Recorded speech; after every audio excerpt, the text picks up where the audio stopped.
Hi everyone, I'm in central London with the brand new DJI Pocket 4, the latest in their extremely popular line of cameras that have gimbals attached. And this one has some brilliant new features, such as being able to record in a whopping 4K up to 240p.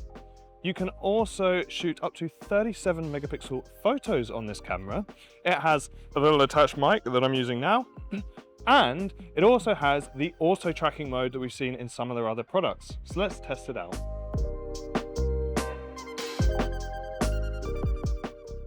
So let's start off with the lens, which is a 20mm equivalent f2. So you can get a decent bit of depth of field, but you're only really going to get that when the subject is quite close to the camera itself, because it's such a wide perspective, you just don't get as much depth of field. But of course that f2 also works really nicely when you're in lower lit environments anyway. Behind that lens is a 1-inch CMOS sensor, which is sort of delivering you all of that video. But the thing that I'm really excited about with that sensor is just how high resolution it is, being able to shoot in those 37 megapixel photos. Because the sensor is so much bigger than the standard 4K resolution as well, it enables this 2 times lossless zoom, so you're not going to lose any pixels when you're zooming in 2 times, which just gives you so much more flexibility than the other previous iterations of the camera, where you were kind of locked off to that really wide lens, or when you zoomed, it was a digital zoom, so you did lose quite a noticeable bit of quality. In terms of its 4K recording capabilities, you can shoot in a variety of modes. You can shoot in 4K up to 240p, which is just crazy. That's so slow. It means that you can really make the most of those dramatic moments. You can also shoot up to 120 and 60 and 30 as well, if you'd prefer that. Just a caveat though, that lossless crop does not work up to 4K 120 or 4K 230. It's only up to 60p. In terms of video quality, you have control over the bit rate that you're shooting at, which is really nice as well. So you can use it in the normal mode, which is set to standard, or if you want that high quality footage, remember to dive into the settings to change that to high quality. And that means that you can actually shoot up to 180 megabits a second. The previous one, the Pocket 3, could only shoot up to 130 megabits a second. So you can see how much difference there is in the footage there. That's going to be a lot more detailed, and you will just get a better image with this camera. One of the other reasons you're going to get such a nice image with this camera is because it has increased dynamic range up to 14 stops, and you still get the D-Log color science, and you can film in 10-bit. So if you want to grade your video, you're going to do so with ease. And also if you want to match it easily with other DJI products, such as their drone series, then of course you can do that seamlessly using D-Log. Hi everyone. So we are on the Golden Hind, which is the rather sort of fabulous looking boat that's on the south bank of London. I didn't actually know this, I'll just give you a little bit of history, because I'm actually testing out the audio on the internal microphone right now, so that's what I'm using to record my audio. So the history I just found out was that this isn't actually the original boat, but this was actually a recreation of the boat that was made 400 years later, which I never knew. I thought that was quite interesting. But while I'm testing out the internal mic, I thought I'd also show you this little mic, which is the mic that comes with the product. So this is the new little mic that they have. You can hear that now, and it's kind of a bit like the DJI mini mic. So it's going to get a lot cleaner audio of sort of people talking rather than just general audio recording. You can clip it on, or it has one of those lovely little magnets also. Oh wow. Let me just turn around the camera for you to show you this incredible room, which is filled with like these cannons.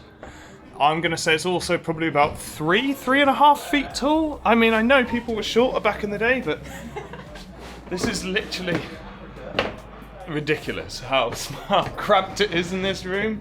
Not appropriate for a 6-foot man. One of the nice improvements in this product is actually a low light mode as well. So this is a really dimly lit environment. I'm not using the low light mode as of yet, but I'm just going to turn it on now, and hopefully you can immediately see the difference. We'll find out. So now I'm in the dedicated low light mode. What it does is it enables you to sort of boost the ISO higher than it would be otherwise. Of course, it's doing this all automatically. I'm not actually controlling it. I'm letting the audio exposure do its business. But hopefully, I wonder if that's a little bit less noisy or just a slightly cleaner image than what we had before. Let me know.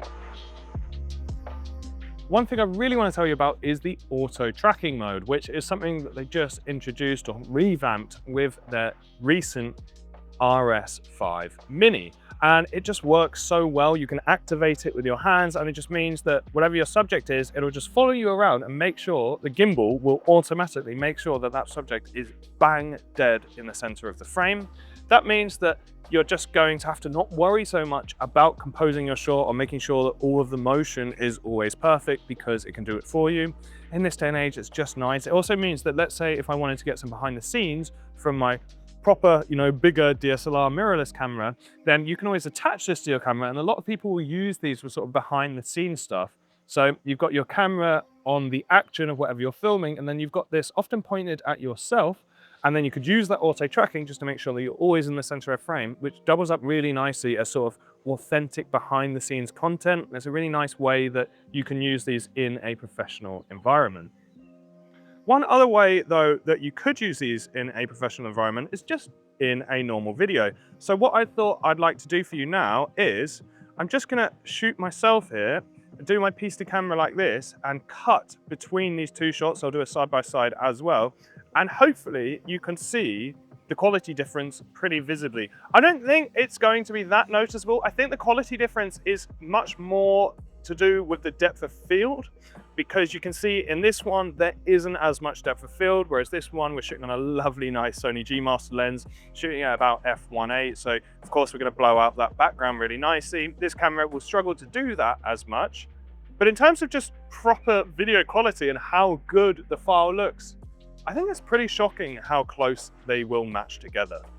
You can also shoot time lapses and motion lapses on this camera. If anybody doesn't know what a motion lapse is, it's where throughout the time lapse, the camera can use the gimbal to sort of do a pre-programmed camera move. So let's say if you were like filming a crowd of people walk over the crosswalk, you could set an A and a B point, and then you could move from A and B over, let's say 5 minutes as you record your time lapse to get a nice bit of motion in your time lapse.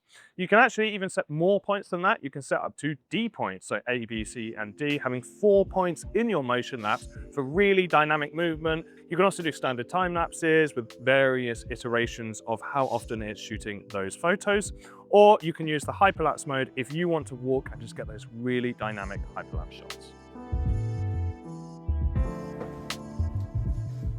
One other thing that they've done, which I think was really smart, is they've improved the screen to now be 1000 nits. The old one was 700 nits. And you can see here, I'll get a close up for you. They've also included some buttons here behind the screen that they didn't have before. I think that's quite intelligent. You've also got the battery grip and the sort of like tripod stand thing here. Alongside it have various other attachments. So yeah, they really do kit you out. It also really cleverly has internal storage, and they didn't mess around with how much they gave it, because it has 107 gigabytes of internal storage. That means that you can shoot for so long on this product without ever having to worry about even putting your own media in, and then you can just take it off easily with a USB-C. In terms of the battery life, they told me that it has up to 240 minutes of battery life. I haven't done like a really clear-cut test of that today, and I do think, of course, that will vary dependent on what recording mode you're in. I hope you've enjoyed this fairly brief overview of the Pocket 4. I think that this camera is super exciting because it's a very reliable tool, not just for having fun, going around, checking out some old boats and being a tourist, but also if you are on a pro set, there is a home for a camera like this. Thank you so much for watching, everybody. I hope you enjoyed the video. If you have any questions about this product, then pop them down below, and myself or a member of the WEX team will get back to you with all the information that you could need. Have a lovely day. I'll see you in the next video.